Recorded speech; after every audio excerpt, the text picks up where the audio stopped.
Welcome दोस्तों, स्वागत है आपके अपने YouTube channel Rajeev competitive class में। दोस्तों आज की क्लास में जो हम पढ़ने जा रहे हैं वो आपका एनसीईआरटी का देख लो। ये जो है क्लास 8 के लिए है चैप्टर। अब जैसे आप किसी कॉम्पिटिटिव एग्जाम की तैयारी कर रहे हो, चाहे यूपीएससी बीपीएससी या फिर पीसीएस या फिर किसी कॉम्पिटिटिव एग्जाम की तैयारी कर रहे हो, तो आपको पता है क्लास 6 से लेकर 12 तक का एनसीईआरटी पूछता है। तो आपको प्रॉपर लाइन बाय लाइन समझना है। तो आज की क्लास में जो हम एक्सप्लेन करेंगे लाइन बाय लाइन, और ये क्लास का जो है 8 का क्लास 8 का जो है चैप्टर 6, और वो भी आखिरी चैप्टर रहेगा ज्योग्राफी के लिए। ठीक है, ज्योग्राफी का आखिरी चैप्टर रहेगा। हमने क्लास 7 के लिए भी सारा चैप्टर कंप्लीट कर लिया है और 6 का भी काफ़ी सारे चैप्टर कर दिए हैं। तो जितने भी आप नहीं देखे वीडियो, उन सभी का आपको जो है चैनल में आप जाके देखिए, प्लेलिस्ट में जाके देखिए, आपको जो है मिल जाएगा वो क्लासेस। ठीक है? जितने भी क्लास है वहाँ पर आपको प्लेलिस्ट बना दिया गया है, इसमें आपको ढूँढने में दिक्कत नहीं होगी। तो आज जो है हम ये प्रॉपर जो है क्लासेस को करने जा रहे हैं, जिसमें जो हम मानव संसाधन को पढ़ेंगे। अब जैसे मानव संसाधन है, मानव संसाधन की बात कर लेते हैं। तो मानव संसाधन यानी हमारे द्वारा जितने भी संसाधन बनाए गए हैं, जो भी है उनके बारे में पढ़ना है। यहाँ पर देखो कहानी से शुरुआत होती है। उससे पहले हमको ये जानना है कि लोग लोग एक ही राष्ट्र के सबसे बड़े संसाधन है। सही बात है। प्रकृति की देन केवल उस समय महत्वपूर्ण होती है जब वह लोगों के लिए उपयोगी होती है। लोग अपनी आवश्यकताओं और योग्यताओं से उसे संसाधन में परिवर्तित कर देते हैं। इस प्रकार मानव संसाधन ही अंतिम संसाधन है, और स्वस्थ, शिक्षित और अभिप्रेरित लोग अपनी आवश्यकताओं के अनुरूप संसाधनों का विकास करते हैं। ठीक है? अन्य संसाधन की भांति मानव संसाधन विश्व में समान रूप से वितरित नहीं है। अपने शैक्षणिक स्तर, आयु और लिंग में वे एक दूसरे से भिन्न हैं। उनकी संख्या और लक्षण भी बदलते रहते हैं। ठीक है? बाकी बात करते हैं। यहाँ पर देखो, क्या आप जानते हैं कि भारत सरकार के अधीन एक मानव संसाधन मंत्रालय है। 1985 में इस मंत्रालय का निर्माण लोगों के कौशल को बढ़ाने के लिए किया गया था। इससे जो है यह प्रदर्शित होता है कि लोग देश के लिए कितने महत्वपूर्ण संसाधन हैं। वही बात करें तो प्रधानमंत्री कौशल विकास योजना पीकेवीवीआई को 2015 में 1 करोड़ भारतीय युवाओं को लगभग 2016 से 2020 तक प्रशिक्षित करने के उद्देश्य से शुरू किया गया था। और इस योजना का उद्देश्य जो है संभाव्य और मौजूदा रोजगार अर्जकों को गुणवत्ता प्रशिक्षण प्रदान करके रोजगार योग्य कौशल की योग्यताओं को प्रोत्साहित करना है। ठीक है? तो यहाँ पर देखो बात आती है कि एक है, मेरे विद्यालय में लगभग 500 बच्चे हैं। अपने विचार से विश्व में कितने लोग हैं, और मेरे गांव में 1000 लोग। मेरी कक्षा में लगभग 30 बच्चे हैं। विश्व में लगभग 6.6 करोड़ अरब लोग रहते हैं। 1 अरब में कितने शून्य होते हैं? इन संख्या को आप कैसे लिखेंगे? ये सारी चीजें जो है आपके मन में। ठीक है? बाकी जनसंख्या का वितरण कैसे होता है? देखो, भूपृष्ठ पर जिस प्रकार लोग फैले हैं, उससे जनसंख्या वितरण का प्रतिरूप कहते हैं। विश्व की जनसंख्या का 90% से अधिक भाग जो है भूपृष्ठ के लगभग 30% भाग पर निवास करता है। और विश्व में जनसंख्या का वितरण अत्यंत समान है। कुछ क्षेत्र बहुत घने बसे हैं और कुछ विरल बसे क्षेत्र हैं। दक्षिण और दक्षिण पूर्वी एशिया, यूरोप और उत्तरी पूर्वी अमेरिका घने बसे क्षेत्र हैं। उच्च आकांक्षी क्षेत्रों, उष्णकटिबंधीय मरुस्थलों, उच्च पर्वतों और विष्णुवतीय वनों के क्षेत्रों में महत्वपूर्ण बहुत कम लोग जो है यहाँ पर रहते हैं। वृत्त के दक्षिण की अपेक्षा विषुवत वृत्त के उत्तर में बहुत अधिक लोग रहते हैं, और विश्व की कुल जनसंख्या के लगभग जो है 3/4 लोग 2 महाद्वीप एशिया और अफ्रीका में रहते हैं। विश्व में 60% लोग केवल इस देश में है, 10 देश में रहते हैं, ये याद रखना है। और इन सभी देशों में 10 करोड़ से अधिक लोग निवास करते हैं। जैसे देखो, एक यहाँ पर बात आपकी आती है कुछ इस तरह से, जो है आपको पूरा जो है विश्व में लोग, ये देखो एशिया में लगभग इतने रहते हैं। यानी सिंपल सी बात है, एशिया महाद्वीप में, यूरोप में रहते हैं, अफ्रीका महाद्वीप, मध्य व दक्षिण अमेरिका में, उत्तर अमेरिका में, ये देखो ऑस्ट्रेलिया महाद्वीप। तो ये सारी चीजें जो है आपको यहाँ पर दर्शाई गई कि विश्व में प्रत्येक 100 लोगों में। ठीक है? और ये जो है महाद्वीपों के अनुसार जो है विश्व जनसंख्या है। यहाँ पर जो 10 देश जो हैं, इसमें आपके जापान, रूस, Nigeria, Bangladesh, Pakistan, Brazil, Indonesia, USA, Bharat और चाइना। ठीक है? तो ये आपका आंकड़ा दिखता है। वही देखो, बात करें तो विश्व की घनी आबादी वाले देश विश्व के रूपरेखा मानचित्र पर इन देशों को चिन्हित कर रहे हैं। बाकी आगे चलते हैं जनसंख्या के घनत्व के बारे में। तो पृथ्वी पृष्ठ के एक इकाई क्षेत्र में रहने वाले लोगों की संख्या को जनसंख्या के घनत्व कहते हैं। सामान्य रूप से यह प्रति वर्ग किलोमीटर में व्यक्त किया जाता है। संपूर्ण विश्व का औसत जनसंख्या घनत्व लग जो है 51 व्यक्ति प्रति वर्ग किलोमीटर है। सबसे अधिक जनसंख्या घनत्व दक्षिण मध्य एशिया में है। इसके पश्चात क्रमशः पूर्वी एशिया एवं दक्षिणी पूर्वी एशिया में है। अब देखो, जनसंख्या वितरण को प्रभावित करने वाले कारक क्या हैं? तो यहाँ पर हमें बात आती है निकल के, जैसे कि एक यहाँ पर पॉइंट आता है कि जब कक्षा के पूरे 30 विद्यार्थी उपस्थित होते हैं, तब हमारी कक्षा भरी हुई दिखती है, बहुत भरी हुई दिखती है।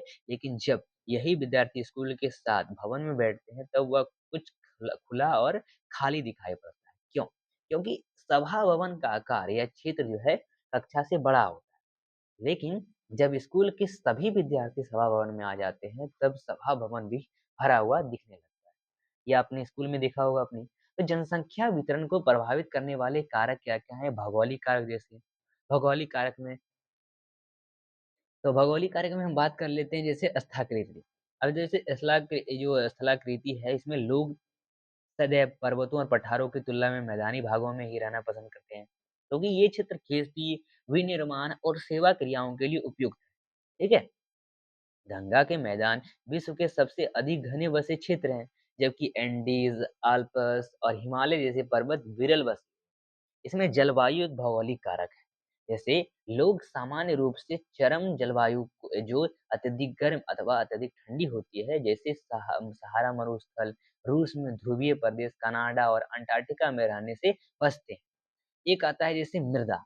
मृदा से क्या है? देखो, उपजाऊ मृदाएँ कृषि के लिए उपयुक्त भूमि प्रदान करती है। भारत में गंगा और ब्रह्मपुत्र, चीन में होंगई और चांगकियांग तथा मिस्र में नील नदी के उपजाऊ मैदान घने बसे हुए क्षेत्र हैं।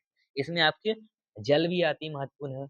लोग उन क्षेत्रों में रहने को प्राथमिकता देते हैं जहाँ अलवनीय जल आसानी से उपलब्ध। विश्व की नदी घाटियाँ घने बसे क्षेत्र, जबकि मरुस्थलीय विरल जनसंख्या वाले हैं। ठीक है? खनिज की बात करें, तो खनिज निष्पेक्षों वाले क्षेत्र अधिक बसे हुए हैं, और दक्षिण अफ्रीका के हीरे की खान और मध्य पूर्व में तेल की खोज ने इन क्षेत्रों में लोगों को रहने के लिए प्रेरित। ठीक है?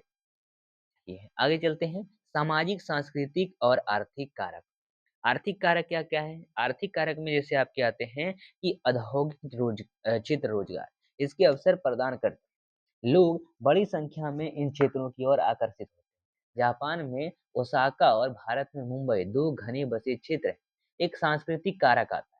धर्म और सांस्कृतिक महत्ता वाले स्थान लोगों को आकर्षित करते हैं। वाराणसी, यरूशलेम और वेटिकन सिटी इसके कुछ उदाहरण हैं। सामाजिक कारक क्या आता है? जैसे अच्छे आवास, शिक्षा, स्वास्थ्य सुविधाओं के क्षेत्र अत्यधिक घने बसे हैं।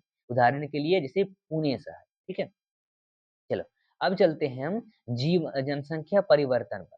तो जैसे जनसंख्या परिवर्तन से तात्पर्य एक निश्चित अवधि के दौरान लोगों की संख्या में परिवर्तन से विश्व की जनसंख्या स्थिर नहीं रही है, यह कई गुना बढ़ गई। जैसे चित्र 6.3 में दिखाया गया है। क्यों? क्यों ऐसा किस लिए है? ऐसा वास्तव में जन्म और मृत्यु की संख्या में परिवर्तन के कारण हुआ है। मानव इतिहास में लंबी अवधि में सन 1800 तक विश्व की जनसंख्या धीरे-धीरे बढ़ी है और बड़ी संख्या में बच्चे जन्म लेते थे। लेकिन शीघ्र ही उनकी मृत्यु भी हो जाती थी। ऐसा इसलिए था क्योंकि वहाँ उचित स्वास्थ्य सुविधाएं नहीं थी। सभी लोगों के लिए पर्याप्त भोजन उपलब्ध नहीं था। किसान सभी लोगों की भोजन को आवश्यकताओं को पूरे करने के लिए पर्याप्त उत्पादन करने में सक्षम नहीं थे। इसके परिणामस्वरूप जनसंख्या में वृद्धि बहुत कम थी और सन 1804 में विश्व की जनसंख्या 1 अरब हो गई थी और 150 वर्षों बाद लगभग 1959 में विश्व की जनसंख्या 3 अरब पहुंच गई। इसे प्राय जनसंख्या विस्फोट कहते हैं और लगभग 1999 में 30 वर्ष की अवधि से कम में जनसंख्या दुगनी 6 अरब हो गई और इस वृद्धि का मुख्य कारण खाद्य आपूर्ति एवं अशोधिया के कारण मृत्यु दर कम होना है, जबकि जन्म दर अभी भी बहुत अधिक रही। ठीक है? तो ये आपको देख सकते हो किस तरह से विश्व जनसंख्या वृद्धि है। मिलियन, 100 मिलियन से 170 मिलियन, 265 मिलियन, 465 मिलियन, इस तरह से जो है मिलियंस ऑफ मिलियन यहाँ पे बढ़ते गए। ठीक है? तो अभी जो है 8,525 मिलियन हमको देखने को मिलता है 2025 के वो भी दर से। ठीक है? फिर ये आगे और चलेगा, और बढ़ सकता है आपका रेट। अब देखो, बात करें तो जन्मों को साधारणतः जन्म दर में आंका जाता है। जन्म दर और अर्थात प्रति हजार व्यक्तियों पर जीवित जन्मों की जनसंख्या में मापा जाता है। मृत्यु दर को प्रति हजार व्यक्तियों पर मृतकों की संख्या में मापा जाता है, जबकि क्षेत्र विशेष में लोगों के आने जाने को प्रवास कहते हैं। जन्म और मृत्यु जनसंख्या परिवर्तन के प्राकृतिक कारण है और एक देश के जन्म दर और मृत्यु दर के बीच के अंतर को प्राकृतिक वृद्धि दर कहते हैं। बात करें तो विश्व में जनसंख्या के बढ़ने का मुख्य कारण प्राकृतिक वृद्धि दर का तीव्रता से बढ़ना है। प्रवास एक अन्य कारण है, जिससे जनसंख्या के आकार में परिवर्तन होता है। लोग एक देश में अथवा देशों के बीच एक स्थान से दूसरे स्थान पर जा सकते हैं। उत्प्रवासी वे लोग होते हैं जो देश को छोड़ते हैं और अप्रवासी वे लोग होते हैं जो देश में आते हैं।